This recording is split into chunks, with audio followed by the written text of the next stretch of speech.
Viper moving things along. Yeah, Well, he's getting he would spend 10 minutes now to try and figure out the camera thing, and then it makes no difference in the end anyway. I've been here before. Yeah, I do obsess a little bit about these things. I'm going to be honest. A little bit of perfectionist. A little bit. All right. Hello there, everybody. Thank you so much for tuning in. I'm Masmorra. And I'm the Viper. And this is episode 20 of The Town Center, your podcast dedicated to all things Age of Empires. Can you believe it? Already 20 episodes. And what better way to celebrate such a round and beautiful number than with an indeed beautiful and very distinguished guest. Today we're joined by Spirit of the Law. He's one of the biggest and most recognizable content creators in the Age of Empires 2 scene. And today we're going to discuss the current state of the franchise. We'll talk about his YouTube channel, and we'll also have a quick Q&A session with some of the questions you guys sent our way. Spirit, thank you so much for taking the time to be here, and welcome to the Town Center. Well, thank you very much. Happy to be here. Happy to chat with both you guys. Spirit, tell me something. Is my mind playing tricks on me, or did I hear your voice a couple of months ago in a Lord of the Rings podcast? Oh, that is possible. Man, you do your research. Yeah, I wasn't really the star of it, but how'd you come across that? Well, you tell me. How do you come across the Lord of the Rings podcast? Did you start it? Was it a friend of yours, or was it? Yeah, that was just a very short-lived experiment when Rings of Power came out. That was me and Sirac. If you know, he makes one of the Lord of the Rings, in my opinion, the best of the Lord of the Rings maps for AoE 2.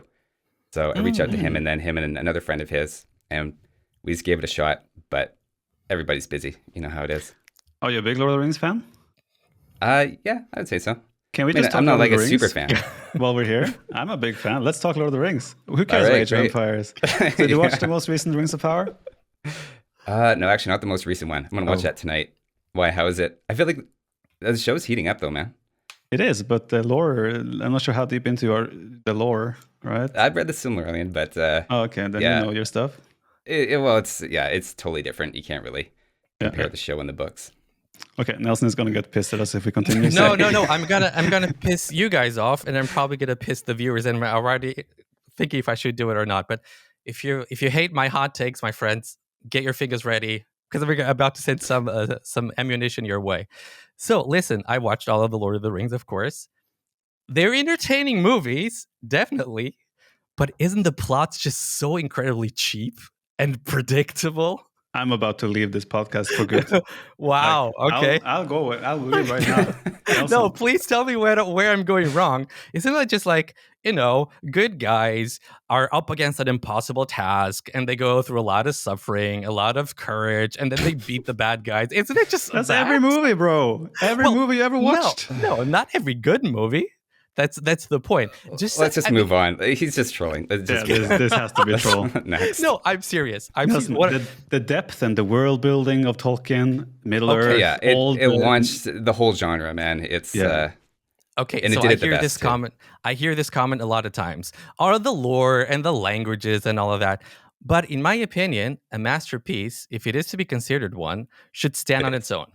It shouldn't require you to know everything. It shouldn't require you to read all the books and know all the things around it. It should just stand up. Wait, the Lord of the Rings, when that came out in the movies, do you think every single person that went there enjoyed the hell out of those movies, knew the whole lore and everything?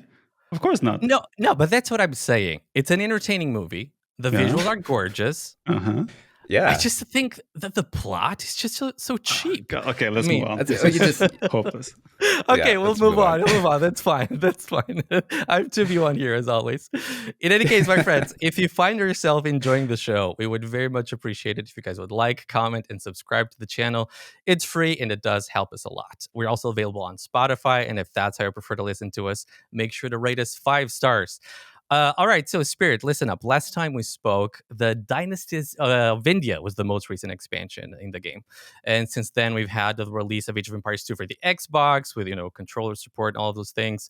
The Return of Rome expansion with the Romans, the AoE port, AoE 1 port, the Mountain Royals DLC with the addition of the Georgians and the Armenians, and then the most recent one, the Victors and Vanquished, which was a campaign-only DLC. So I'd love to hear your assessment of where we are right now as a community. Do you like where we are right now? Do you like the direction the devs seem to be taking us? What's your assessment? Yeah, I mean, honestly, the only criticism out of all that stuff that you listed is, I think, the most recent one, Victors and Vanquished, was a little overpriced for what it was. Like, it was kind of in the same price as the other ones when a lot of that content was free before. if you take that out, and I really hope they keep doing the campaign-only DLCs now and then. I hope that a bit of backlash against it, they don't take that to heart, and they just learn from that.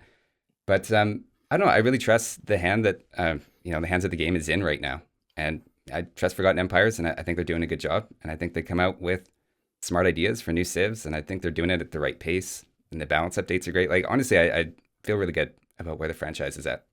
Mm-hmm. Or I feel like we always talk about like little details of what is happening right now. We don't always focus on the general thing and the general assessment. So just give me yours. The bigger picture, eh? No, The bigger picture, yeah. I think as well. Obviously, my perspective is also including more tournaments, esports as well, how the game is doing in that competitive sense. And also, we just got a tournament calendar released by Nilly, right? So we now know the tournament for the next year, the tournament schedule, which is insane. So no, I also agree with Spirit here. The direction of the game and the hands that steer it, so to say, they're doing a great job. I've enjoyed pretty much every single new civilization except Flemish Revolution, for example. But yeah, no, civs are great. Design is great, and like I'm of the opinion, the more civs, the better, because there's new content, there's more fun to play, more civs and unique units you can mess around with. But of course, I do understand as well the other side of things, where it's like a new person starting Age of Empires 2 today. How many civilizations do you have to get introduced to and learn, right? It's pretty wild. So no, but general feeling on the game right now, I think we're in a great place and hope that continues. One thing that's nice about these new civs that are coming in is because there's so much shared tech tree, like there's not really that much deviation from the old civs. And that's one big advantage I think AoE 2 has, is if you're just playing with your friend 2v2, one of you plays archer civs, one of you uses cavalry civs, then a new DLC comes out with one cavalry civ, one archer, and like great, each you grab one of those, and then the next game you do a different civ, next game you do a different civ.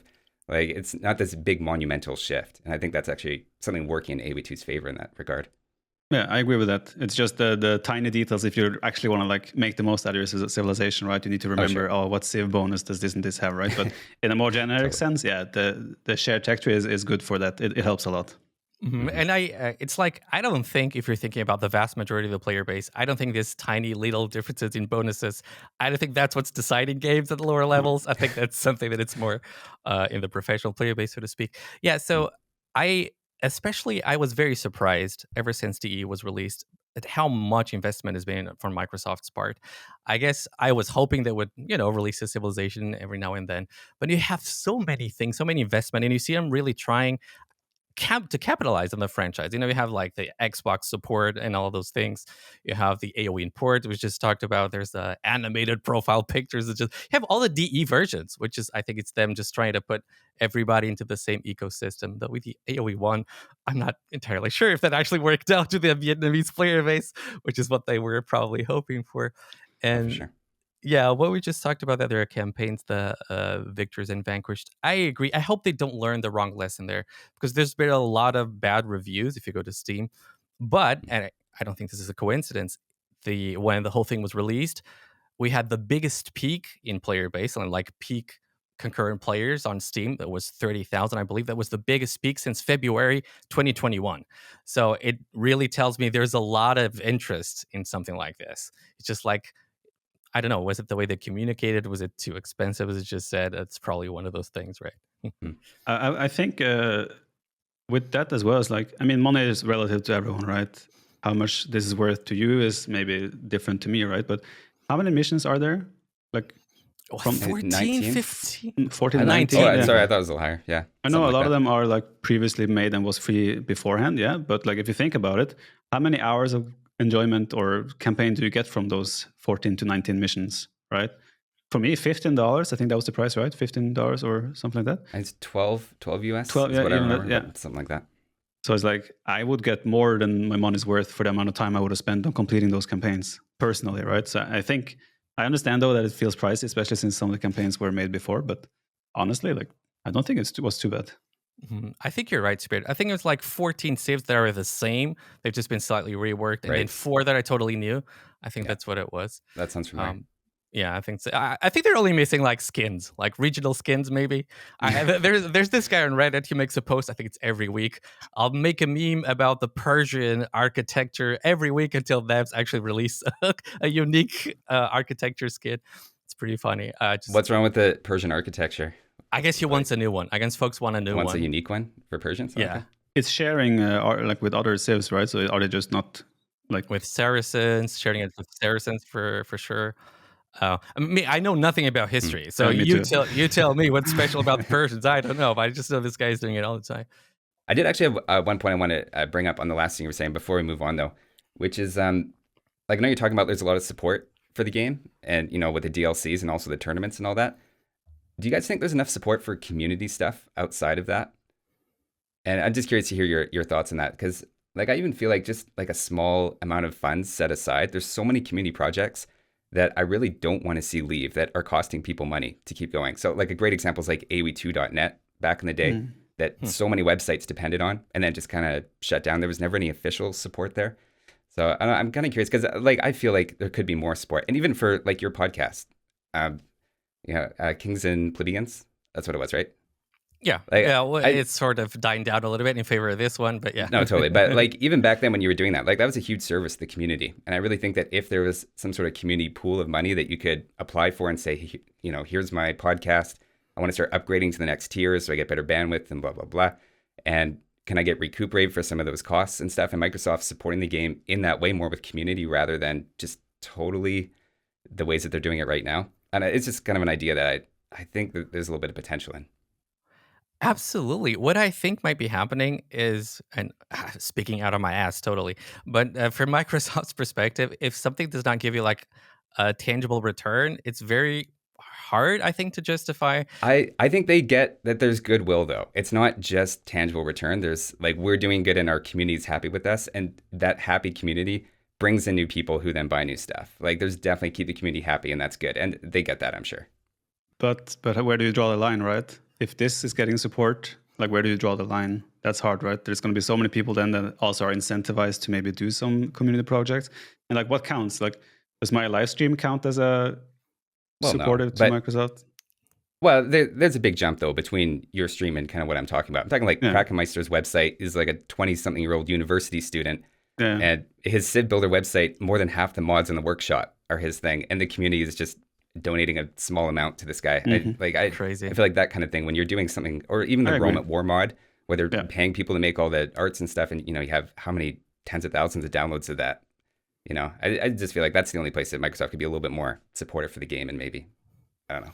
That mod, your video totally changed my mind on it. And not that it was against it before it or anything like that, but such an amazing tool. And a lot of people, it's something that I never really understood about the Age of Empires community. Only in recent years, I've been able to understand it.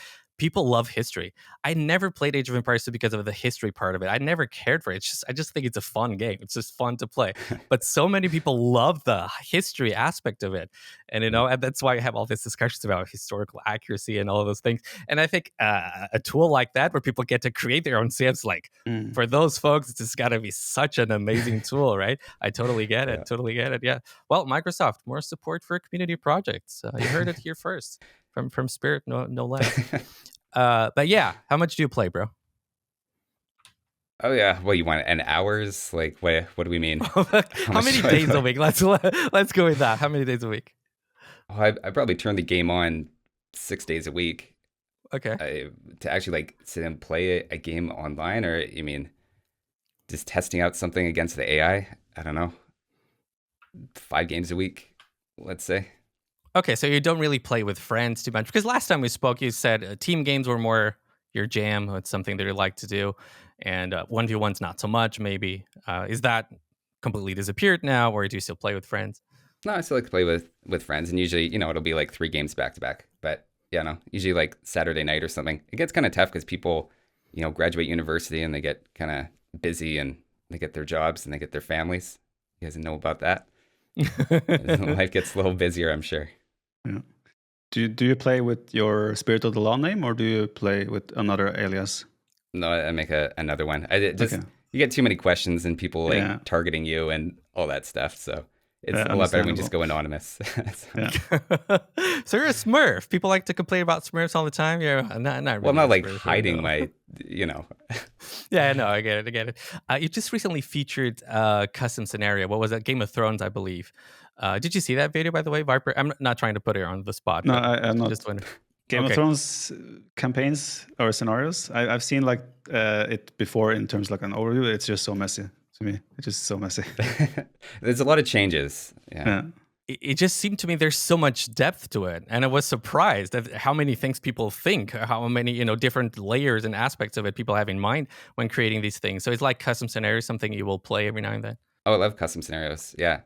Ones like that get a little tricky because it's like you can only have 20 villagers and castles generate resources. And there's just like so many little rules and stuff to know. And then there's all these little secondary objectives that you got to keep track of and stuff. But I like those. It's messy and nobody knows what to do. So you're all just kind of having fun. That's what I like.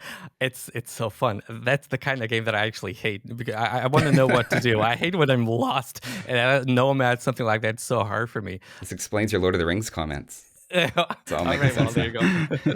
That's a burn if I ever saw one. You liked Orin, you did like to play, I think, it was Lord of the Rings custom scenarios, if I'm not mistaken. So you never tried this one, the Game of Thrones one? Like I have not tried the Game of Thrones now, but like in my childhood when Lord of the Rings came out, I watched, I think I was 11 years old. The first thing I did was go home, and when I went on MSN, I found like, oh my God, Lord of the Rings scenario. So I got to play that's how I got so into Lord of the Rings as well, by playing the Lord of the Rings. It was called Honey. I'm not sure if that rings a bell for Spirit of the Law, but no, yeah, it was an old map. And yeah, I mean, every summer I came back to that map we had like a small group of 20, 30 people. Dave was in that group as well. And we played every summer and every winter. Every time we had a holiday, it would group up and play. And that was what I played. I didn't play a random map or competitive AoE. I was playing Lord of the Rings scenarios. That was my upbringing in AoE too. Yeah, that's how people get into it, is the custom scenarios. They're very underrated in that regard. Yeah, I agree. Something like CBA, I think it's so much fun. I know people like to shit on CBA a lot. It's so fun. You can sort of really relax, lay back, don't have to do anything. I mean, I guess pro players of CBA. You say that now until you're like Teutons against Portuguese. Yeah, well, what was back in the day? What was the shit? Was it Aztecs? Aztecs, I think, just lost everything. Multiples. CBA. I think Vikings as well wasn't good. Yeah, well, there you go. Spirit, we hear, especially from the community that Viper and I come from, the more competitive side of things, we hear a lot of criticism in regards to pathing. And I've always wondered a lot of criticism. And I always wondered, because I think you have like a more casual approach and you probably play with folks that are a bit more casual players, I'd assume. I wonder how much does this resonate with that part of the player base? Is this something people complain to you about all the time? Is this being completely blown out of proportion? What is it like? That's tough. That's going to be so individual. Like some people are going to point to that, and like when their villager goes one place they're not expecting, and they're going to get upset about that. But I feel like you kind of learn little tricks as well. Like if your villager's doing something weird, then you just click over here again, and it kind of becomes part of the game in a weird way. I'm not saying it should be part of the game, but I'm saying that you just sort of adapt to it, and there's not as much on the line, let's say, as for more competitive players. So I think there's more people who just aren't fazed by it at lower levels. I think it's 100% safe to say. What about you? Do you get pissed off by it? Not really, to be honest. It might just be I'm so immersed in the game, and I've also seen when it really was bad, like when Definitive Edition first came out and units were just stopping, especially cavalry. I found was very difficult to use. So I don't know. I feel like it's better. I feel like it's something you can always criticize. If you just want to find something to criticize, you can just say, oh, pathing is bad. And I'm not saying that it's not bad at a high level, but I think there's probably a little more criticism of it than it actually impacts the game, I think, for the majority of players. 100% agree. Has it gotten better for you the last couple of weeks, months, Orion? I mean, it's like on average, I wouldn't say I lose any games because of the pathing, right? But you have still those moments where you feel like, oh, this could have been really game decisive if this happened in like another moment, for example. If your monks choose a different path instead and they run into enemy knights, for example, right? Those monks were maybe needed for me to hold my base. But yeah, no, it's not better. I like, for example, now we see a little bit of a surge in Cav Archer play again, because best unit to deal with them is kind of like skirms, but they're slow, so they're immobiles, not the best. But then again, knights, you just cannot chase them. The Cav Archers just outmicro the knights so well, because the knights just really struggle to get on top of them and engage. The fact that, like, I'm not sure, Spirit, if you were around when User Patch was on Woobly days. I didn't really play User Patch. You played on HD, right? Guy. Yeah, okay. Yeah. We had the pathing from like a single person creating a community patch on User Patch. That's the best pathing we have ever had. Everything flowed so smoothly and nicely, and engagements just felt natural, and units behaved the way you wanted them to. I would say that's the closest we've ever been to like StarCraft 2 pathing, which is insane. And I don't understand really how we have gone back. Like we're 10 years later now than user patch, and pathing just feels so. I also don't want to be too critical because I'm still the work the devs do is amazing, right? They've done so much good for the game, but pathing is the one reoccurring thing that keeps coming back. And right now, again, we're again in a situation where melee units just underperform dramatically, and I really hope they can fix that ASAP. Can you elaborate a little bit on that? Like, what specifically, or as specific as you can, like what made it feel so smooth before? Is it just units like weren't going too much in formation? You think they've overcomplicated the AI logic going into it, or like what do you, if you were to guess, like what do you think is going on with it? Well, my knowledge of programming and such is basically zero, so I can't say the nitty-gritty details. But like in the past, if you had like 5 knights chasing couches, for example, those knights would not constantly bump into each other and freeze each other as they're running, for example, or stop and freeze for like a split second before they start fighting the couches and such. Everything just flowed nicely, where units just they don't stop moving and they engage as they intend. Right now we have all these freezes, and it feels like whenever you have 2-3 knights chasing something, they just keep bumping into each other and the knights just never get to their target properly. That's the clearest example I can think of right now. But even like such things as villagers going to pick up a boar, if there's a gold mine in between, sometimes the villager will decide to take such a random path on the left side, for example. We didn't have things like that back in the day, so those are some examples. No, that's a good example. What I see a lot of times, this obviously affects a lot of professional players, and for them, these kinds of things decide games 100%. And it's funny because every time I bring pathing and I claim that the vast majority of the player base probably doesn't care too much about it, I hear comments like, I'm 1400 and I care about pathing. And I'm thinking, bro, if you're 1400, first of all, you're part of the minority group that plays multiplayer. Second of all, you're part of the minority that plays ranked multiplayer. And third of all, you're part of the minority that's above 1,000. You represent such a tiny sliver of the player base. And I think people lose a lot of perspective in these kinds of discussions. And not to say the pathing cannot be made better. I just think people need to keep in mind how much of a problem this is for the vast majority of players. That's irrelevant to your own feelings, though. When I play a game and the pathing is bad, the pathing is still bad. Whether I'm part of a minority or not doesn't mean I cannot criticize it or... No, you should criticize everything you think it's bad about the game. I'm just speaking from Microsoft's perspective. You have 99% of the player, not 99, but let's say 80% of the player base was totally fine with how it is. That would be my guess, maybe 70%.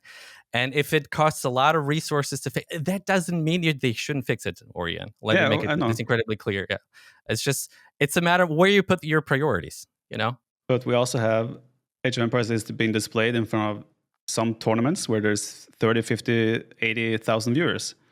When you have incredibly bad pathing sometimes in those scenarios, a lot of people see it, right? Well, remember us claiming or speculating that we might have 1 million players playing the game each month. 30, how much is 30? I don't want to make it sound like I don't care about pathing. I want it to be fixed. I just want people to keep in mind, have some perspective, how much of a problem this really is. It might be a lot bigger than I'm thinking of right now, but in my opinion, this speaks volumes that Spirit was like, oh yeah, I don't care too much about pathing. In my opinion, this speaks volumes. I might be reading too much into this, but I don't know that's what I said, but the impression was perfect though. It's exactly how it makes sense though, right? Because my whole interaction, the group I communicate with is like my people who watch my stream, other competitive players. We all are in this bubble where pathing is bad and we are trying to compete, right? So it's very loud on our end. So, but obviously there is a huge majority of people that play single player campaigns where pathing is not a big problem, right? So, but yeah, I still would like Microsoft to invest some resources there. I have a student, someone a piano teacher. I have a student who does play Age of Empires 2. And by the way, no offense, Viper, he had no clue who you are, for example. And he didn't know who Spirit is. And I'm pretty sure if I were to tell him, hey, what do you think about pathing? He'd be like, what do you mean? I click a unit and it goes there. I think a lot of the player base is going to be like that. I assume. I don't know. I think you're right there. Spirit, listen, I think it was yesterday. There was like a post, people saying that too many civs, we kind of already discussed this a little bit, but too many civs might be overwhelming for new players and all of that. And I just wanted to know from your perspective, would you like them to still focus on giving more and more civs. And it's actually funny. He said like your video about the elephants was like a meta criticism of the fact that devs keep bringing crazier and crazier units because, if you have more and more civs, you need to think of ways of making them unique. So is there a limit of civs devs can bring to the game, or you think as long as they keep coming, you're fine with it? Well, first of all, that was not a meta criticism. That was just me All being right. weird. Well, I do that every once in a while on a video. Um, so there's two parts. There's me as the content creator, which is bring them on. Like, every time there's new DLC, there's a big influx of new players. Like, it's probably the one thing that brings in the most new players is new DLC, 100%. new content. And I don't know, it's red meat for the fan base that now has new things to play around with and to test out. And like I say, like it's fun. Like when I play with my friend, we do some 2v2s. And, maybe I always play Archer civs, or I play Ethiopians, Mayans, Britons. I'm like, okay, well, like, what's next on our fourth game? And like, oh, like Armenians, it's a new civ. And then if we had a new Archer civ, I'm like, oh, just try that. Just having fun with it. And I think that's how a lot of people play the game, is they jump around between civs. Mm-hmm. And so I don't know, can you have too many? I really think at this point, like AoE2 has a good player base. I think it's more important to hold on to those players and keep them and give them a nice experience and novel experiences. I think that's probably more important at this point than trying to grow the game and make it really accessible for new players. And at this point, like there's already 45 civs. I don't know, is two more, like, is that the straw that breaks the camel's back that suddenly new players like, oh no, this is too many? Because like Civilization series, I don't know what the number is, but you could have 80 different, quote, civilizations or leaders. And at a certain point, you're like, there's just a couple of differences between them, and it's just a little flavor that you add to the game. I don't see any point that it actually starts taking away from the game. So you could say, yeah, you have to master all the civs, in which case, yeah, we should have kept it at 18, like in Age of Conquerors. But at this point, there's so many that it's kind of more like you learn a few things about the civs and then you just have fun with it. So I'm in, keep making 3 new ones a year until we're all dead, Till we're all dead. Yeah, Orion, what do you think about that? No, I agree completely, right? We're already at 45 civs, as he said, so what bad does another 2-3 do? No one is going to look at the game and be like, I would have played if it was only 45, but since it's 47, it's not for me anymore. So. Well, the point is where you stop saying that, right? At some point, you keep saying that. At some point, you have 20 new civs, though. But I agree with you guys, and I think it's important to also say that devs keep bringing crazier and crazier stuff because that's the way of making the civs unique. If they wouldn't be doing that, what's unique about some of the civs that they have? Now, there's a unique unit, of course, but in terms of bonuses, it's really very limited how much more they can do. I guess they can start using different percentages, but that, again, it's not really making civs very unique, in my opinion. That's a really good point. That actually the limit to where you stop making new civs is where you stop having good ideas. That probably is the natural limit, not just like keep going. Like I said, I think that's a really important point you're making. And I think it's also one of the things that they're doing now, that everything's now on the same studio. They keep getting ideas from different games. You have the mule cart. What was it from AoE? AoM? Was it from AoM? AoE 3? The mule cart is in one of the games. It's in AoM. AoM, yeah, I think Atlanteans. Well, mule cart. They have the mule cart with the Norse, but also then you have the villager of the Atlanteans that are like Khmer villagers on farms. You don't need a drop-off site, for example. Wouldn't surprise me if we get a civ that is more like no drop-off for wood, for example, as well in the future. Yeah, so I think they are doing that. You have the drop-off resources, which I think came from AoE 4, for example. They're taking different ideas from different games, right? And on that note, Spirit, and I'd love to know your opinion on this. In terms of improving the new player experience, again, you can tell everything. Yes. You can tell they care a lot about this. They have a lot of quality of life features and all of those things. And it seems to me, I might be wrong here, it seems to me like the next chapter in this saga might be Auto Villager Q, Auto Military Q. So what would you make of that? Boy, that's tough to put in now. Like, I actually kind of like it in Age of Mythology, I'm not going to lie. But I can compartmentalize that as, like, that's an Age of Mythology thing that I like about Age of Mythology, to just introduce that. Now, I mean, I do like it. It is kind of nice to just set it, and you can put your attention elsewhere. But again, it's kind of a question, like, what is the core skill we're trying to test between players when they're playing? Is it their multitasking and everything in terms of their macro economy? And I do think that's a big part of AoE2's identity, is, like, you've got to keep your economy all going, and that's very demanding, but then there's also the military. So it's extra impressive when you're able to micro, but you're also keeping track of all that stuff back home. Right. So it would really change the feeling of the game, I think, if you were to do auto. Although I would actually be more in favor of auto military than Auto Villager. Because there are those late games where, you're just spamming your select all barracks and, halberdier hotkey, and then you go in and you're skirmisher. There are times you just be like, I would like to just set that to automatic, and then I can actually manage my troops in that like post-imperial, everybody's got 300 pot Black Forest kind of game. That's the one place I would be like, yeah, I'd actually be okay with an auto added to AoE2. I know that's a very unpopular opinion, but that's the one case. Maybe not as unpopular as you think, but go on, Orion. Oh, yeah, I will definitely disagree with that one. That's no surprise. No, I agree though, Age of Mythology, the auto villager queue is really nice, but they also have implemented there is a limit to villagers in Age of Mythology, right? In AoE2, I could easily see people, if you have auto queue, you end up on like 160, 170 vills, right? In Age of Mythology, you have a cap at 100 no matter what, so you cannot override that. But we have auto farms now. You saw how much of drama there was around automatic farm placement around the town center. So if we're going to add auto villager or anything like that, I think that would take away a lot from AoE2 as well. We have played it like this for 25 years, 20 years now. I don't think we can do such a dramatic change, such as auto villagers. The time has passed for that, I think.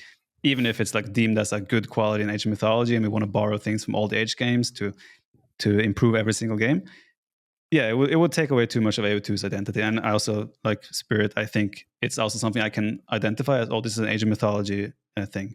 I don't necessarily want that in AoE2, despite liking it in Age of Mythology. Mm-hmm.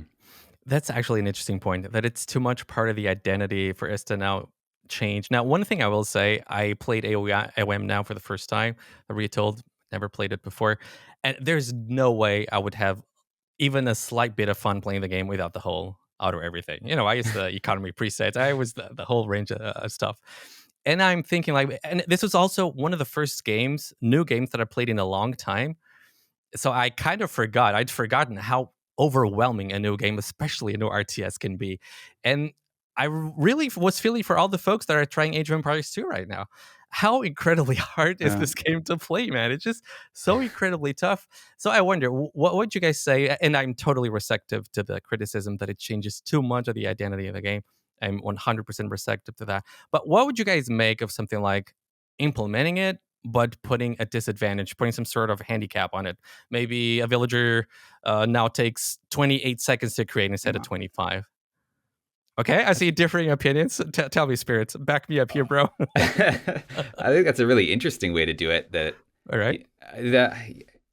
Just to go a little bit further on that, the thought behind it is that you start by doing it because you're too overwhelmed at the beginning, but then if you actually want to get better at the game, you have to get rid of it because everybody else is making villages in 25 seconds. I like that workaround. I mean, if you're going to do it, that would be the way to do it, that you would say, this is how you start. And like you say, it's very overwhelming. You're trying to focus on so many things and you're multitasking. It takes away that one step of multitasking. It's almost like training wheels in a way. And you can make it, 30 seconds a villager instead of 25. And it's an interesting idea. I'm not saying I vote for it, but I like the pitch. I'd be curious what other people think about that. Well, we need you here more often. Orion disagrees with everything I have to say. Yeah, well, when your opinions are like that, you heard how we talked about Lord of the Rings earlier, so it's hard to not. Hey, don't go back to something Spirit disagrees with. Come on. Come on. I will never forget that, bro. I was so close to walking out. On that automatic villager thing, like I would be fine if it's single player only, or if it's like not in ranked. That's completely fine by me. But to then start, like, game is already so complex, and then you start adding, okay, if you auto queue vills, you have 28 seconds villagers. If you queue it manually, you get 25 seconds. What happens if you turn off auto queue after half the villager is built? I guarantee you they will mess up something where it takes only 2 seconds to spawn a vill. It will be with the coding and everything. Well, suddenly trebuchets can fly. Well, assuming they can do it, they implement it with no problem. I still think it would add like another, okay, how do you make people aware of that this is negative? Like, I think so many people will think auto queue vill would be like just like every other villagers. You know how they would know? You know how they would know is it would mess up build orders. They would start trying to learn their first build order. And they'd be like, why are all my numbers different than everybody else's? I'm not hitting these things. And my advanced times are so late. I'm going up at 22 pop, and like, why am I, whatever it is, 28 seconds later than other civs. So yeah, actually, okay, maybe I'm turning a little bit against this. Sorry, Nelson. Okay. I think this part's gonna be cut. This part no, is no. gonna be cut. I think single player and non-ranked, completely fine. Auto queue everything. Military, villagers, I couldn't care less. I think that would be a good way, actually, even to introduce people to a more casual way of like enjoying the game.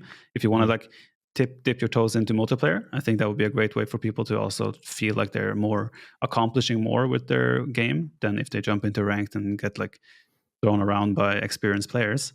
So I'm all for it. But in ranked or tournament, like I don't want to play a tournament where auto queuing vills is a thing, right? And I also don't want numbers to be different if you're auto queuing versus if you're. No, again, you wouldn't want to make it in a tournament because you want to have the 25. But I totally see the criticism, and I actually don't dislike that. You can do it in unranked games. The problem is unranked games are so often so unbalanced, and the good thing about matchmaking is that the games are actually balanced, and so you would get to play against people of your level that both need to do the whole. But I see the problem. I'm not saying I'm for it either. It's complicated. Why can't we add a unranked queue like we have a ranked ladder, an unranked ladder? We have quick match. Quick match. It's not the same. It's not the same. Is it shit? I never use it. There's a reason why no one uses it, right? Well, yeah. But like, if you just have exactly the same as ranked, except it's unranked, and you can queue up for a game, and like I think there will be a lot less toxicity in terms of like teammates because I mean you're not going to lose elo or anything, and it would just be a way to chill. And they could still take your elo from ranked and apply it to your level in unranked, and you would still possibly find players of the same level. So in my opinion, that would be fine. And then you can also have auto queue on villagers, on military and whatnot. I mean, in Age of Mythology, you can actually have military auto queue if both players agree, right? So there is an option there. If I remember correctly, Spirit, you were in favor, now regarding like new players, you were in favor of having something like a new player lobby or like a new player matchmaking, if I'm not mistaken. I just rewatched one of your videos about the elo discussion, if it should start at 1,000. I seem to remember you were in favor of that. I'm just thinking, if you have like a new player ladder or a new player matchmaking queue, and in that one matchmaking queue, you could have the auto everything. Well, maybe just a pitch Microsoft who knows. Well, first of all, I was just kind of spitballing different ideas and suggesting different ideas. I didn't really come to a conclusion that, any one thing. I was just kind of pointing out how hard the problem is of, everybody starting at 1,000 elo. Yeah, no, how to fix that. Everything you do has a bunch of other problems. I don't know that, having a ladder though with it, I feel like by the time you're playing online, that's the point when to transition people off of this, theoretical auto queue for villagers. And I think the idea would be it's so bad compared to just doing it manually that by the time you start going online, everybody's trying to transition off of it. Right. Which, if you just include it with no penalty, it wouldn't be a lot worse. Oh, of course. I like your idea of. I think. Okay, well, let's end on that. You like the idea. Let's end on that. What's your take on auto farming, Spirit? I have zero problems with it. I kind of expected it would be more impactful, but at this point, whatever. If people like it, great. There's still a use case, which is what I really like. Is there still a use case for putting down farms manually? Yeah. And there's still times that it makes more sense to do that, depending on like the buildings that are already there. You want farms on the side of your base that is more difficult to raid. Like there's reasons that you would still place it manually. So I like that. Agreed. Mm-hmm. I think when it comes to the farming discussion in particular, a lot of people are just speaking with feelings. A lot of the people against it. I feel like this is going to do this. I feel like this is going to do that. And you were the only one, Spirit, who spoke of this in terms of numbers, which is what I miss from a lot of other people in this kind of discussion.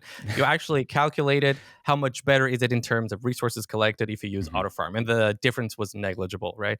Well, the point was between bad farms and good farms is like a 2% food. Yeah. Yeah. So it was like, if that's the way it is, then why are we against it? If it's easier for new players, why not? That's my take on it, at least. You want to bring MBL on the podcast? We can talk about this. I wasn't even. Well, I'm not going to say who I was thinking about, but in any case, Spirit, we're on the eve of another Red Bull tournament, which will feature a lot of different Age of Empires games. Did you know this, by the way?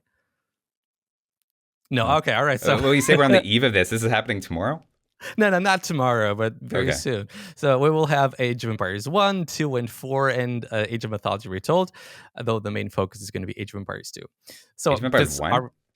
Yes. Really?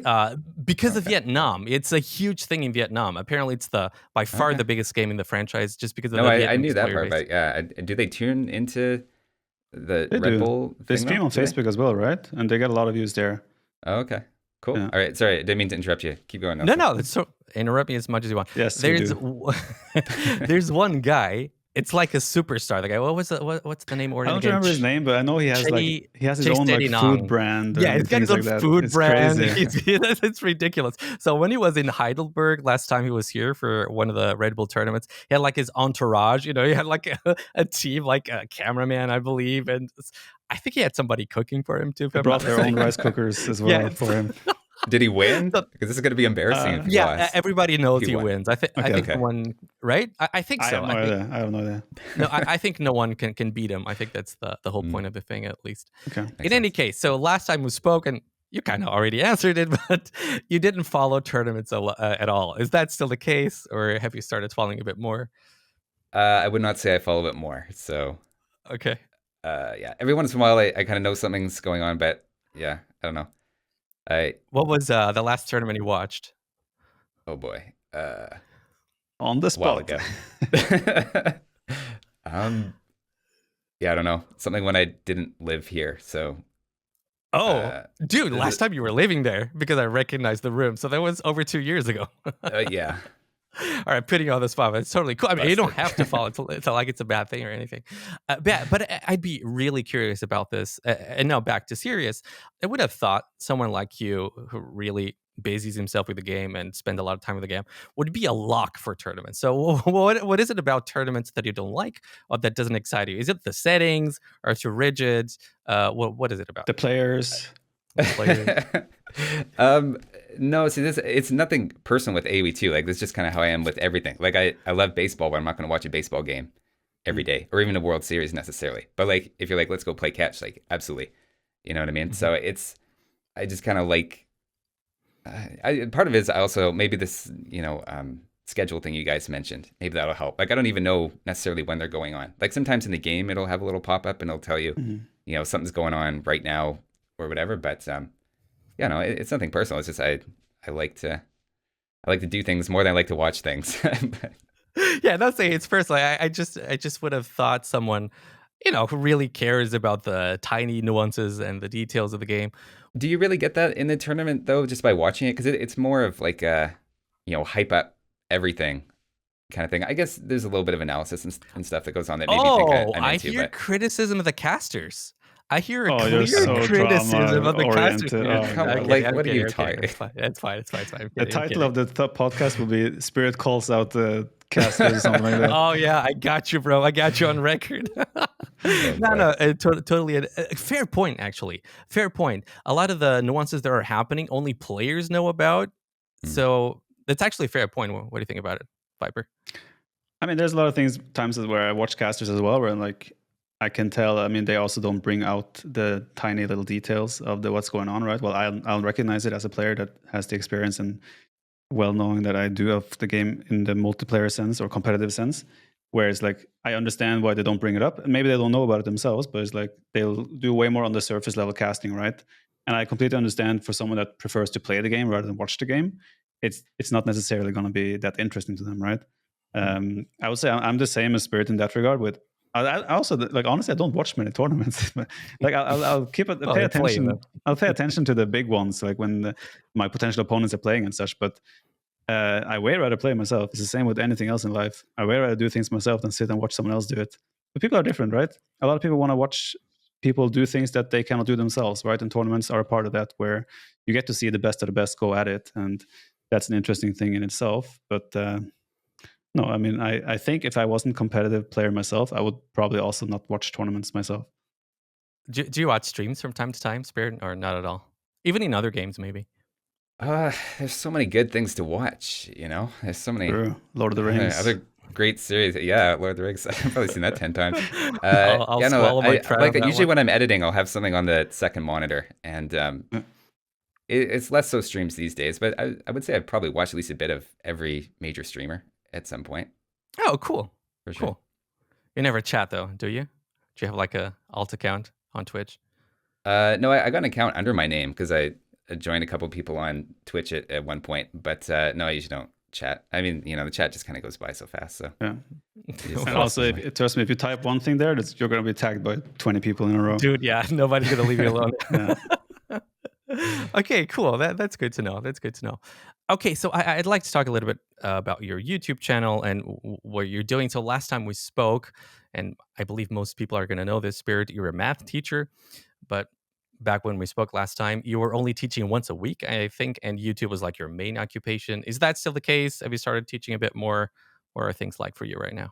So just to quickly recap, so I lived in one city on Vancouver Island, and I was a full-time teacher, and this is when I started my channel.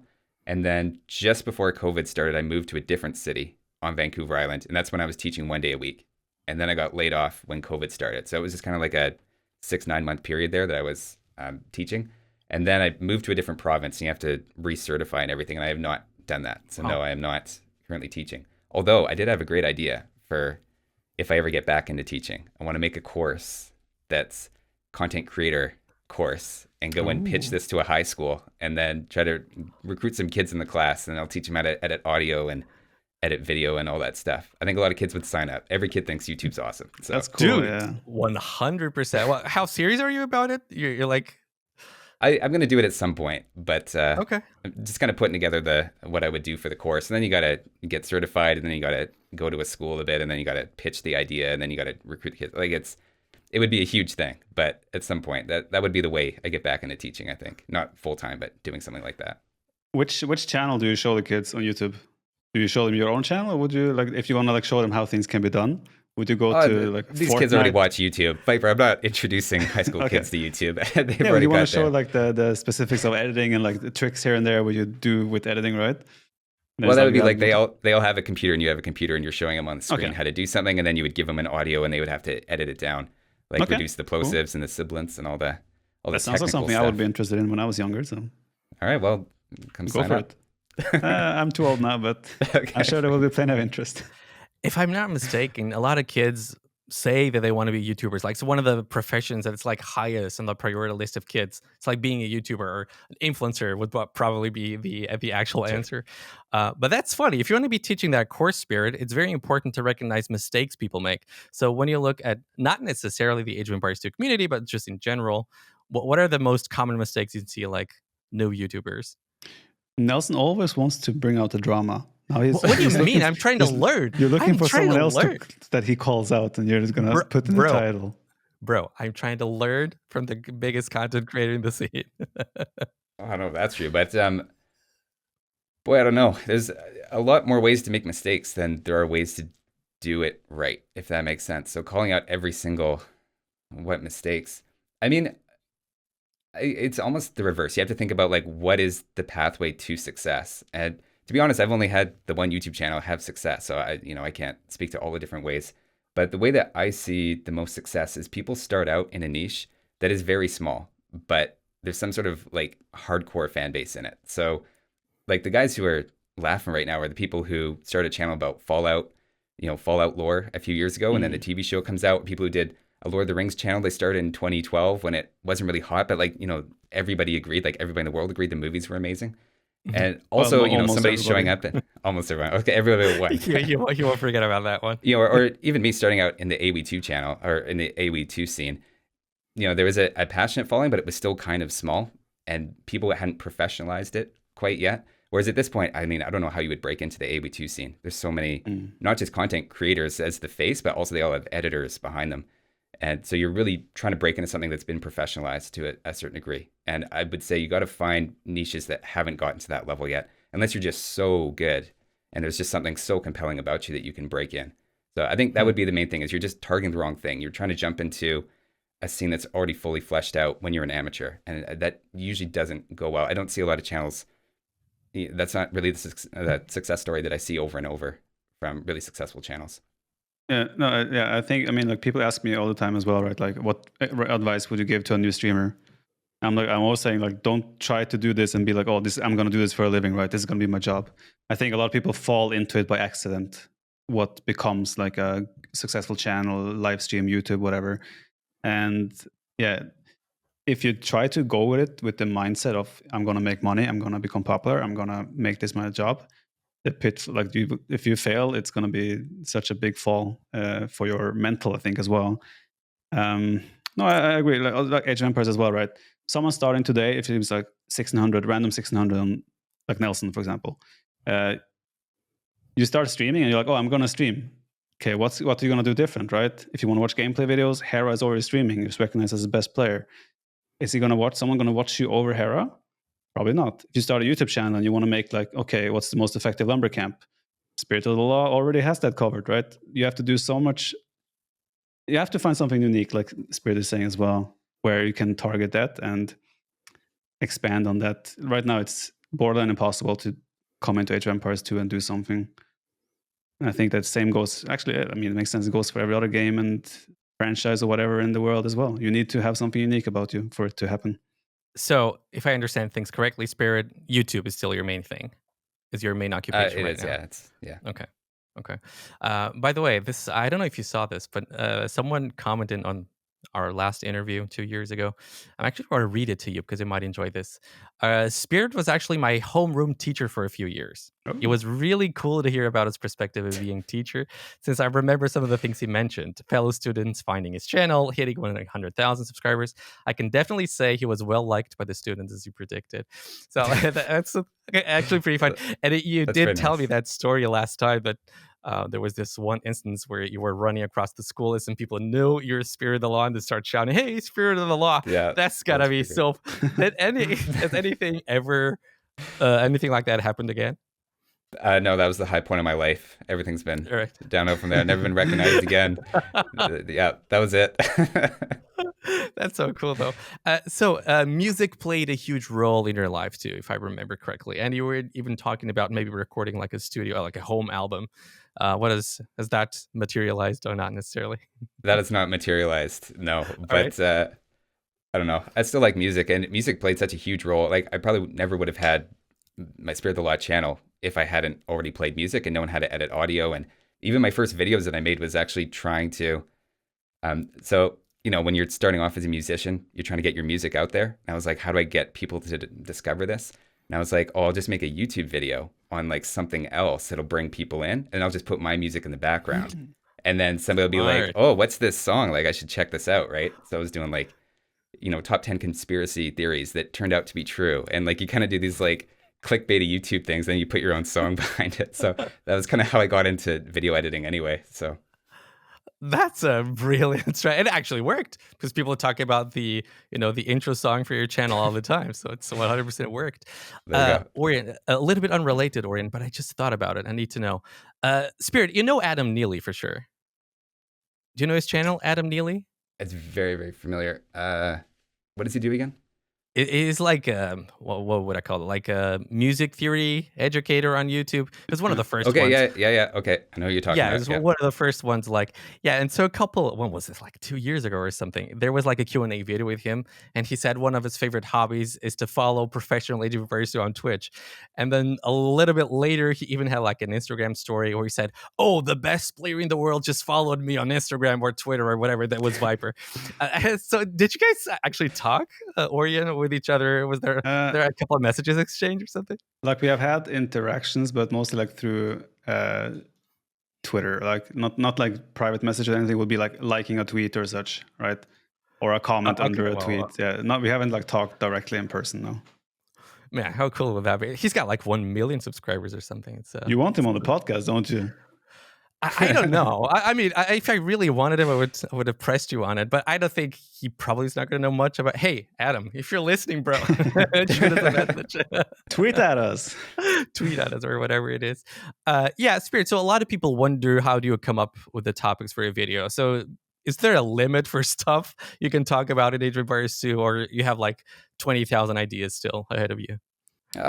Well, there's a few ways to answer that. Like, I do have a list of, you know, future things to get to. It's probably like 100 things on it. Although the problem is there's the set of all the possible topics to do, and then there's a smaller set within that of the ones that I would also want to do and have interest in doing. And so it's not so much that, you know, I worry about running out of topics. I worry about running out of topics I actually care about. That would be more of a thing. And then you're just kind of going through the motion with topics you're not into. But one thing that really helped that was the Definitive Edition overhaul. Is suddenly all the old videos are outdated. So if I ever run out of ideas, I just go back and update them, and I probably do them better. I mean, I'd like to think I've improved over the 9 years of the channel. So, and a lot of updating that could be done, but I don't know. One thing I do kind of regret is that I was always a little bit self-conscious about like, oh, I don't want people to think like I'm just trying to milk the ideas for as long as possible. I want to show them that I can like come up with new ideas, and I felt that pressure. And so it would be there'd be like these natural pairs of videos, and I would only do one of them. I'll be like, I'll save the other one for later. So when you do, the best, whatever, the best hero units in the game, I'm like, there's a very obvious part too of like the worst hero units in the game. If I'm going through, I'm looking at all the heroes and all their stats anyway, and I'm ranking them all. Like I might as well do the companion video, but I would also put like usually I'd put the companion video on my list of like, oh, I just at some point you can do that. To try to avoid looking like I was burning through my ideas and running out. But then I feel like it just looks like I'm running out of ideas even more. Because then when I go back and revisit something 4 years later and it's the follow-up, it just kind of looks like I was looking through my old videos to try to get new ideas. So it ended up just looking worse anyway. So I've got to stop doing that. I've got to start doing the companion videos together. I think that makes way more sense anyway, right? If people have interest in like the top best 5 heroes, they surely will also want to know what are the 5 worst ones. It goes hand in hand. See, I was thinking about it all wrong, but I figured it out. One of those things you learn. It's pretty clear to me that Microsoft or Forgotten Empires or whatever it is takes very much into consideration the stuff that you make. I can clearly remember like the video we made about the Chinese start, which I'm very certain caused it to change. Because there was a point, you guys remember this, there was a point where they changed the Chinese start a little bit, and then they changed it back a little bit, and it was just after Spirit released this video. I'm like 80% sure it was because of Spirit's testing. So do you feel like there's a extra layer of responsibility for you there? Well, that one they might have changed anyway, because that was that idea. Like the idea was that you were going to start with 2 villagers, but then you'd have more food, which didn't actually change anything. You then just spent the food to get your 3rd villager, so it just ended up being not a good idea. So they might have just figured that out on their own. But I find it suspicious. It's right after you released your video. I find it suspicious. I think it was because of you. Could be. I don't know. I wouldn't say I necessarily feel a ton of responsibility for that because, I mean, they're independent thinkers too. Like I can just present something the way that I would and they can still choose to accept it or not. It's not like whatever I make a video and whatever I conclude, they're automatically going to change in the game. Like I'm just giving my perspective in the same way Viper would give his perspective on it and they can accept that or not, right? Mm-hmm. Okay. Are you actually part of that Discord group where all the professional players and a couple of content creators unite to talk about balance? I'm in one of them. I don't think I'm in that one. I think somebody offered to let me in. Yeah. Would you be interested in something like that? I'm not sure I would, my input would totally be accepted there, to be honest. But, and like, plus, there's a lot of legwork that you have to do in order to actually test something properly. And I'm not sure I would have the free time to do all that legwork just to give them feedback before they've even released the thing. Because you don't really. How the other people are doing it is simply saying their opinion, what they feel. That's what I thought. Yeah. No one is putting in any effort into like seeing at this or that. They just say, "Oh, this is broken. This should be changed. Oh, this should be changed. This should be lower. This should be higher." There's not much thought going into it, to be honest. So not to put you on the spot, but like how much of the patch, like public update previews, do you guys know before the public update preview even comes out? Or are you part of that group? Because I imagine there's like a few different levels. Well, we get like anything like pathing oriented or like what they're doing in the lobby system, whatever. The only thing we get input on is the balance changes, right? They will post a list of what they're thinking of doing and then essentially ask our opinions. And then we give feedback on that list. If there's something we like, everyone is against, usually they remove it. But there have been incidents as well where we've been like, well, like let's say 80% have been negative to a change, but they still go through with it. But yeah, it's like, it's nice because we feel like we're heard to a certain extent. But sometimes it also feels like we're not heard at all. But yeah, we're able to give feedback essentially before they send it public, and I think that's a good thing. They make their final changes. Gotcha. Yeah. Okay, that's interesting. Mm-hmm. I mean, it's good they do that rather than just throw it out there. For sure. But something we have, like Flemish Revolution, I tell you. How many years have we said every single person? I have not seen a single person say a good thing about Flemish Revolution. You guys are traumatized by that tech. Yeah, dude, it's like right now it's also in such a state where it's just bad. It's like it's never worth to do it. So it's like I'd rather them introduce a new cool unique tech rather than keeping something that is just like never ever going to be good. Like it's one of those things where it cannot be balanced. Either it's overpowered or it's horrible. They have to do a change there. So please make a video on it if you have the responsibility and power that Nelson implies. That actually reminds me, the last tournament I saw was the one where Hera won the game using Flemish Revolution. So whatever Oh, that yeah. So that was, was that was NAC a red NAC. bull. 4, Yeah, NAC 4. Okay, Okay, NAC yeah, 4. that was last Decider one. game as well. Yeah, I knew people weren't going to be happy about that one. Yeah.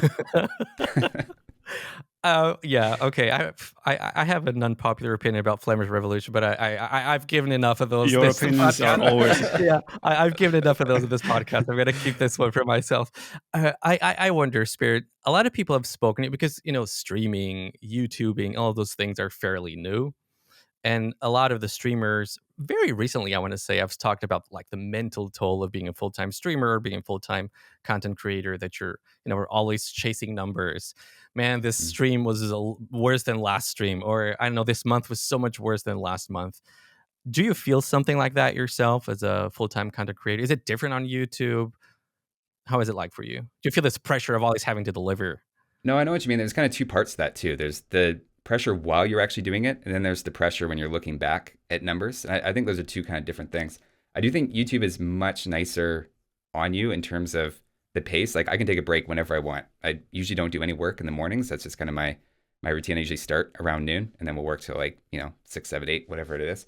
But yeah, it's harder to get burned out just doing the type of content that I do because I'm so in control of my schedule, and I'm not sitting there having to be entertaining for 8 hours straight and live. So I can see how that would definitely burn you out. I think one 4-hour stream would burn me out, to be totally honest.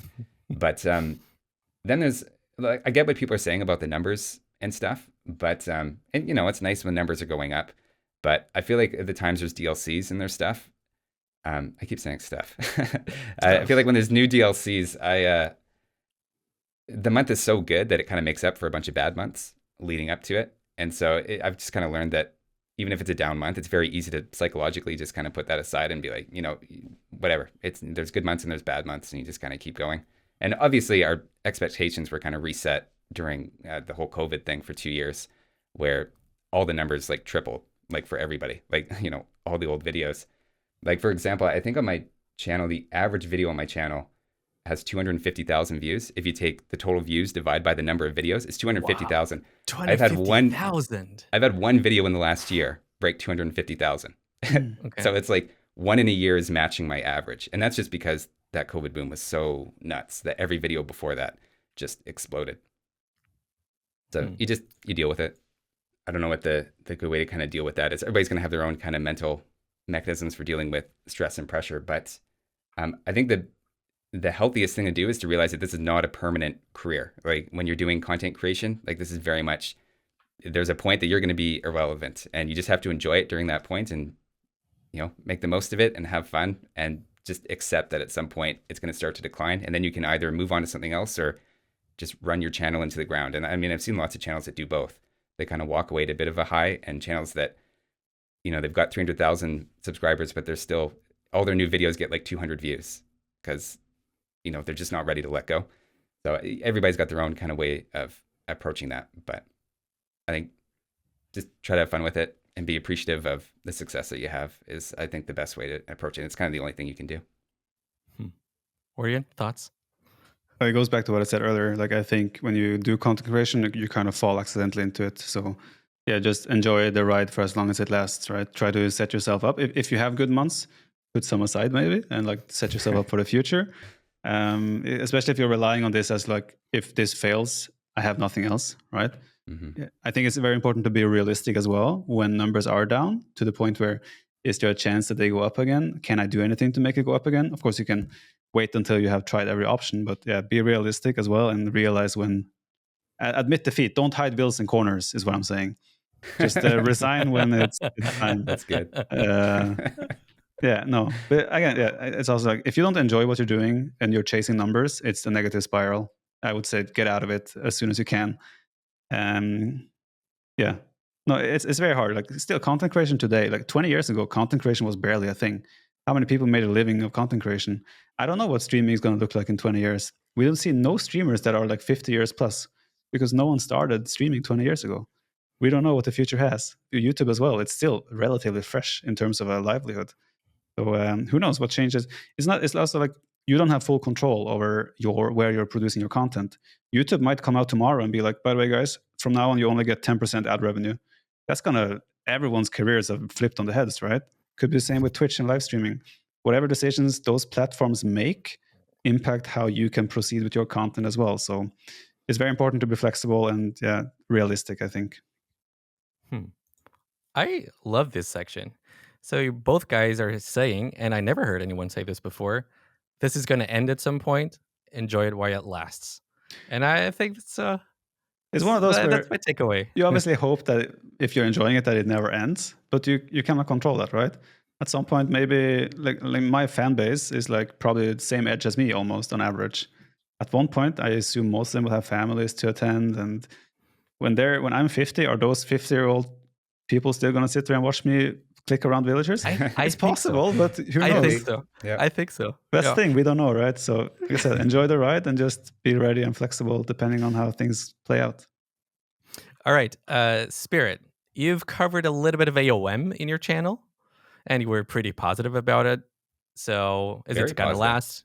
Yeah. Is it going to last? You're going to keep covering it, or you see switching around back to HVAR 2 full time? Well, it's a difference. Like, I think it's great. And honestly, I would love to cover Age of Mythology. And it's almost like, when you're in a cave and or not a cave, but like, you're at one field, you're at let's just say a cow grazing on one field. Then you find there's a whole brand new field that's just, completely wild. And I'm like, there are so many mechanics in Age of Mythology, like, so much to sink my teeth into. However, the reality is having 2 player bases follow you that don't have overlap is just a disaster on YouTube. Just for views and stuff. So like, just imagine, like, as an example, if I have 100,000 people who want to watch AoE2 videos and I put out one AoE2 video a day, I'm going to get, let's say, 100,000 views every day. Whereas if you got 50,000 AoE2 viewers and 50,000 Age of Mythology viewers, I still got 100,000 viewers in that case. But if I put out a video and I keep alternating, only half of my viewers are even going to care about that. So I'm going to get 50,000 views a day. So you're really encouraged to concentrate. And it's even worse than that, because if you put out an AoE2 video and it's showing it to all your subscribers and half of them want Age of Mythology content, they don't click on it. They don't care. Yeah. And so not only just they'll leave and just, if they watch the video, they're like, oh, I don't care about this. And they'll leave the video, or they just don't watch it and they see the thumbnail there, but they don't click on it. And YouTube says, oh, this must be a bad video. So it won't even get all the way out to your 50,000 people that want it, because some of the other group is, in a way sabotaging it within the, like, not sabotaging it, but they're making it underperform. So you'll start getting like 30,000 views a day, just in that hypothetical example. So you really cut your channel down by having multiple, like, you really want to be concentrated. And that's what YouTube's trying to do, is people show up and they have creators curtailed just to them they want to watch every single one of their videos. They love going on YouTube because they want to see the newest video by their favorite creator. And the more you can create that, the better you're going to do. Which is to say, I would love to do Age of Mythology, but I probably won't, just because of that effect. Unless I just decide, the Age of Empires 2 videos aren't worth it anymore or whatever, and everybody's moved on to Age of Mythology, then obviously I would have to, as a creator, make the jump as well. Is creating a second channel even worth it for this? A lot of people do this, right? They create second channels for and that's their why second they're doing interest. It, for sure. Yeah. It's just hard to get the momentum going. Like, I've never made a second channel, but I know, Viper, you have one, right? You have a... I have, yeah. Like, I'm still to this day experimenting with YouTube, right? Trying to figure out what works and how it works. I think everybody is, right? Everybody is. Yeah. I mean, there is like a little bit of a red thread in terms of algorithm that it makes sense that you should follow, and everyone is kind of following. But yeah, like for Spirit's case, I think making a second channel for Age of Mythology, like Spirit of the Mythology or something like that, I think that would be. I don't see why I wouldn't be. Yeah, I don't see why I would not be successful, right? Especially if you do the deep dives in mechanics. Especially, you should have done that from the release, right? Right now, it's like you're not riding the initial wave, so it might be a little bit on the downhill. But still, there's so many cool mechanics in mythology, and like even now, like I played probably 100 games of Age of Mythology. I don't know how every god power interacts exactly, or like if I try to spawn those trees with like a third age god power of the Norse, why are these trees selected rather than those trees? Things like that, right? I think there's a big market there because there's no other channel that is doing that. So I think a second channel for that purpose would make a lot of sense. And I think people that don't even watch or play Age of Mythology will still be curious about god powers, for example, or mythology units or titans, because that's still such a cool and interesting subject. Even despite not playing the game, it's still people have interest in these things. Well, the tricky thing about that, like, I totally agree, and it would be very cool to have that Age of Mythology channel. The tricky thing is I only have so much time, And so in the meantime, if I'm making an Age of Empires video, it's going to get 60, 70,000 views, let's say. Whereas if I'm making this brand new Age of Mythology channel, it'll get 500 views, 1,000 views. So in that short term, I get it. Eventually, it would be good to have the two channels and kind of go back and forth between them. But that transition, it never really makes sense in the moment. And so you kind of got to fight through that. And so that's a pretty big undertaking. It's part of the decision making of content creation though as well, right? Distributing your time, deciding what's worth it and what's not, right? And I mean, if making a mythology channel would make your Age of Empires 2 channel suffer, obviously then it's like, is it actually worth it? When also you don't know the prospects of mythology. Maybe a year from now, the interest is not even there anymore. So, I mean, I completely understand that decision if that's where you end up going. No, totally. Let's be optimistic though. I think Age of Mythology is sticking around. Yeah. I'm curious if it ends up being bigger or not than AoE 4 and how much draw it ultimately has from both games. But I feel like it'll settle in there kind of similar to AoE 4 where that is right now. What are your thoughts on AoE 4 at the moment, Spirit? I'm not sure when was the last time you touched the game. I just played a little bit yesterday because I figured you guys might ask me a question about it. Oh boy, I missed when I played. I missed because I played an Age of Mythology game just before it, and I was like, I have never played Egypt. I got to just try Egypt. Oh, and then I went and played an AoE 4 game. And I was like, man, I really miss Villager Auto Queue in this game. But I'm kind of realizing AoE 4 just might not be for me. There's something about the pacing of the resources and how fast the buildings work. And something about the game starts very fast and there's kind of this lull. There's just something that it just doesn't quite land for me these days. Although I have to say, like, the game is much better. And the last DLC, I was thinking they need a really good DLC. And the last one delivered pretty well, I think. Did I hear correctly that they have changed like Spring Gulls now, for example? So they are like Scorpions. They're pretty much implementing AoE 2 siege system. I don't know firsthand. I'm just asking. I know there's a patch yesterday or something. There's a very recent patch. I don't play AoE4, so I don't know what the change is. But have you seen the meme with Tobey Maguire, like Spider-Man, where he has the glasses and he cannot see? It's blurry, and then it takes on the glasses, and suddenly it's like the siege from AoE4 to AoE2. So it's like it turned AoE4 siege to AoE2. That's funny. But for me, one of the biggest problems I had with AoE4 was the siege. So if they've made that change, I think the game would be more appealing to me. But yeah, I'm also in a little bit of a similar boat. Maybe the game is just not for me. It was very fun to explore it at first release, but eventually you play it, you just realize that it's not Age of Empires 2. I'm not sure if any game will ever be, to be fair. Which isn't to say it's worse. I mean, you know, if somebody says they like AoE 4 more than AoE 2, I'm not going to argue with them. Like, you know, that's great. Obviously. You're never on Reddit, are you? I don't really go on Reddit too much. Every once in a while, I go on Lord of the Rings memes and idiots in cars. Those are some of my favorites. But you guys are such Lord of the Rings nerds. No you wonder you guys disagree with me. You're missing out, man. You go to Reddit for memes about Lord of the Rings, man. I definitely made my opinion known to the two worst people possible. Trust me, your YouTube comments, guys. YouTube comments. Let him know. Let him know. Oh, they did let me know in the video with Tristan. Spirit, how are you on time? Can we still read a couple of Q&A from our viewers? Sure, cool.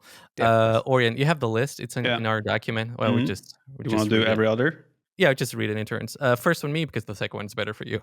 Okay. Okay, so let's do this. Bachik asks, my question for Spirit of the Law.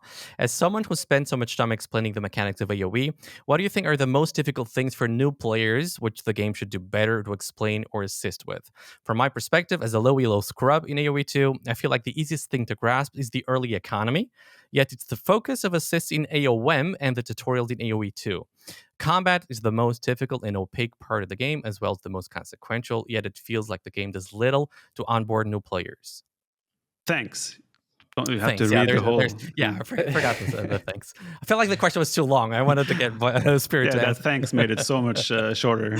Oh. I'm trying to figure out what the driving question is. I do think that the Art of War is pretty good at onboarding players. I don't know if they all find their way to that, but in terms of like what's opaque, I mean, the very obvious answer is bonus damage. Is like the extended stats are great, but the bonus damage being so hidden instead of, I mean, there's so much space in that little UI bar at the bottom. It would be very easy to do what AoE 3 does and just show the bonuses right there. I mean, it put me out of a job, but I mean, it'd be right there. I don't see why they don't do that. I think his question is more about why do most of the tutorials focus on economy, while he feels like combat is the thing that's most hard to understand and to grasp for new players. Well, he did That's what I say, get from correct this me if I'm question. wrong, but he said that the combat is more important than economy. I'm not sure I totally agree with that because I think if you have a really good economy, you can get away with some bad fights. Whereas I, if you have a terrible economy, I don't know if your military and combat and your micro is necessarily going to save you every time I think the as a question beginner. was just that it's most consequential, right? A big fight will have more consequences than a little bit worse economy. Which you seem to disagree with, if I understand you correctly. And I would Well, disagree I mean, with when you word too, it like actually. that, I mean, a big fight. Yeah, I don't know. Maybe they just want content creators to step in and people to support the community. There you go. I don't know. I would love to hear some proposals of how that could be changed, and I'm sure I'd agree with them. But I Mhm. think Art of War is a great introduction to Agree. combat and Mm-hmm. tutorials. I mean, campaign also serves as a great tutorial to just basic economy management and learning units, right? But as he says, the whole hidden bonus damage and all that stuff is brutal, right?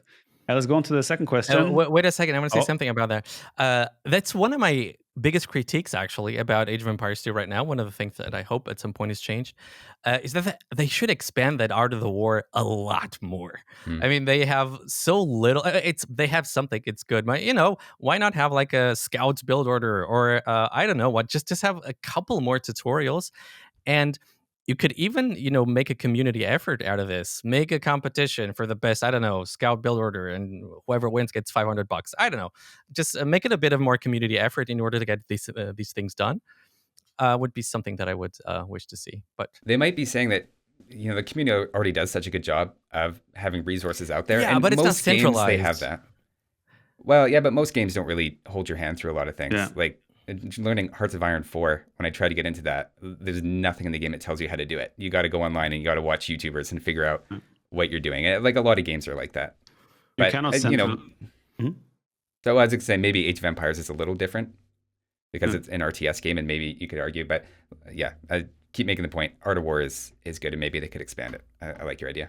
I'll say, Nelson, they could do that if we didn't have random map generation. Random map generation will make every single game different. You want to learn a Scouts build order? Like in StarCraft, for example, every map is the same every single time. Resources are exactly the same spot every time. If you want to learn a Scouts build order, you have to exclude potentially deer sometimes. Like every multiplayer experience or even single player experience will be different, right? Are you going to push deer in the build order? Is it going to be a hybrid map? Is it going to be like, there's so many details and context that is needed to have a good build order. I kind of disagree with you. I think your brain is too pro right now. I think Well, for thank you. most people, for most people, just having a basic understanding of what we have to do in the first couple of minutes. I think one of Spirit's most popular videos is like what to do with the first 15 villagers or something. I think it's one of your most popular videos, Spirit, I isn't think it's it? number one So now. Yeah. yeah, well, there you go, there you go. It shows So you I think what you're saying. yeah, so something that just guides you through the first couple of minutes. Doesn't have to be scouts. Scouts just I don't know, make it rush, make But it whatever. that is so much better as YouTube content from the community. Like to try to centralize. Like, how would you even implement that in AoE 2? No, They the same basically thing as take the video and put it in the game. And So embed the YouTube video? Is that? yeah, that's what. No, come on, don't come on. This is not complicated. So the way they do it right now with all the scenarios they already have, just put one about scouts and just have like a content creator do it. I mean, we can discuss about the Yeah. details, just like as a general idea. I thought This first maybe. viewer question became long. Yeah, he's getting a lot of mileage out of this question. I was just gonna say, isn't there a Cicero build order thing that's basically exactly what you're saying? So Amazing. great, Those are great. amazing. Put that in the game. There you go. Yeah, 100%. For example, All right, second question Next. from the Ohio News. You have to ask about the Dravidian stable. You've set it up at this point with the previous episode. Now, I'm not sure if you watched the previous episode, Spirit, or I if saw you that are part. Yep. if you are familiar with my love for Dravidians. There is a certain video of you recently where you rate the worst stables in the game. Dravidians somehow made first place in front of Aztecs, Mayans, and Incas. I'm gonna grab some popcorn right Explain now. yourself.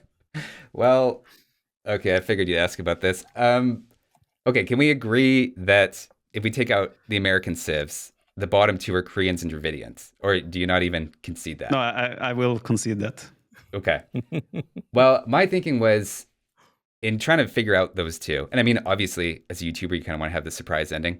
If Of course, you of can course. sneak it in, obviously. And I even said in the video, I was kind of trolling, to make a particular point. But my point was, what do I think is better, like cavalry, boot, steel, and, Dravidians have not a bad scout rush, versus the fact they don't have knights and Koreans do have knights. And I was like, okay, so which of those do I think is better? And I was like, you know what? Just the ability to make knights even without bloodlines, to just make 5 of those, like people can win the game right there if you get your knights in a bad spot, you know, at least in mid elo games. So I was like, you know what, just having knights, I think that's enough. So then as soon as I make that decision, I'm like, well, okay, but hang on, I can't say knights is enough to have Koreans ahead of Dravidians, but then, you know, they're ahead of the American civs that also get knights and also amazing economy too, right? Like which Meso civ has or an American civ has a bad economy? You know, they'd all be good. So I kind of put in there. It was mostly just to make the point of how much I was valuing knights. But it was fun. I think, I mean, your list is accurate, I think. So I can't complain. Explanation. All right, I'm going to skip 3, Orion. So then SYJD7DM. This guy's got a bunch of questions. I just picked a couple. Does he lift? If so, how much does he bench? Do you bench, bro? I try to work out most mornings, but I just have some dumbbells. I just kind of, I'm more about lots of reps and not, because if you want to build muscle, you got to do low reps but high weight. Whereas I'm more about functional, just trying to age a little gracefully. So I would say that my biggest weights I think are 20-pound dumbbells, and I'll incline bench press those. But nobody would be impressed by what I lift. What's that in European units? We don't care about freedom units, pounds. What is that, Orion? Do we know? Divide by 2.2. What is it? Like a 9.5 kilograms. You divide by 2.2.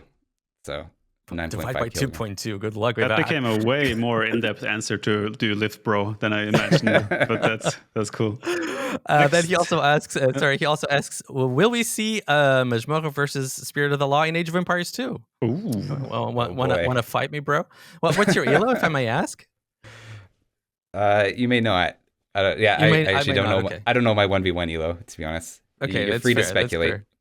But, and then he says, tell him I absolutely loved his AoM videos. So, okay, I told you. There you go. Well, thank you. Appreciate it. Next question, Skipper472. I'd like to know more about his mathematics background and how he uses it for AoE2 analysis. For the mathematics fans of AoE2, it would also be very fun to learn what maths topics he did his master's in. Okay. To be honest, the master's math doesn't really show up at all in the videos. Like, it's just theoretical math that doesn't apply to the spreadsheet. Adding, subtracting, multiplying. Like a grade 12 could do a lot of all of what I do in the videos. Or maybe like a first year calculus student for some of those ones I use calculus.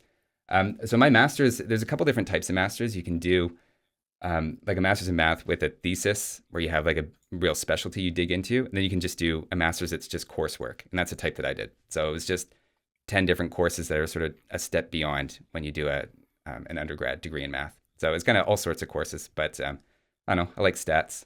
I like anything with infinity. That's a lot of fun. There's a lot of really fun things about different sizes of infinity, how there's countable and uncountable infinity. And then there's kind of different levels that are even higher than that we don't have to get into. But this is where I'm tuning out. Different sizes of infinity. Okay.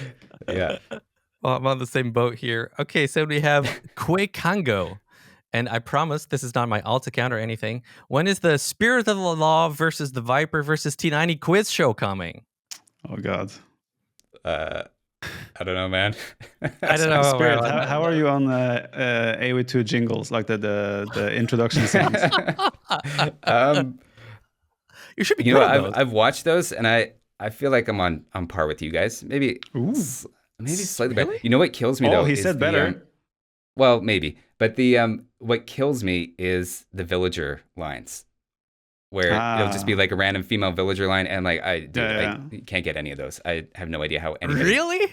That's crazy. Maybe if I recognize the language, but usually I don't. And those I find way, way, way harder than the jingles. There's only 45 jingles, but how many voice lines are there? I mean, yeah, fair enough. Hundreds. And all the different male and female voices as well, which impacts how you hear it. It's brutal. Well, you know what? Your answer already made me happy because it means you actually listen to the show. So my heart is full already, bro. Every real AoE2 fan listens to your show, Nelson. Come on. All right. Well, wow. Maybe you might lose some fans after the start to the show, but yeah, there you go. What is this now? 5th time he brings it up. More to come next episodes. Trust. Right. Final question. Last one for you, Spirit. Yeah. From Oliver Tate 4983. How does he keep coming up with amusing, goofy websites to demonstrate Squarespace with? And does he actually build the demos himself? Well, of course I build the demos. What? You think they send those to me? I just sat down and just made a list and me and my wife just kind of sat down and just kept going with things that made each other laugh. And so we got lots. We got at least to the end of this contract. I don't know if they're going to renew, but if they want 2 more a month for all of next year too, I might be in trouble. Come up with 24 more. But every word that starts with law, like although we're kind of stretching it now. Like the last one was Spear of the Launch Pad, because launch pad is kind of I law. was wondering, what was the L there supposed to be? The launch pad. Okay. And we're starting to get a little away from Chukodu. law. Yeah. Well, because rocketry, right? So they have the rocketry test. Ah, And so it's launch a pad rocket. rockets. All right. There you go. All right, Spirit. Listen, this was great fun, man. Had a great time with you, and I hope this won't be your last appearance on the show. I hope we're gonna have you. Well, I won't be asking you for a long time now. No worries. Are you implying our show is going to last that long, Nelson? Oh well, good question. Good question. You never know. Enjoy it while it lasts. That's Exactly. what I learned from you, Yeah. from both you guys this time around. Thank you so much, Spirit. Was great fun. And to everybody who listened to the show, if you guys enjoyed it, don't forget to like, subscribe, and all those things. And I'll see you next time.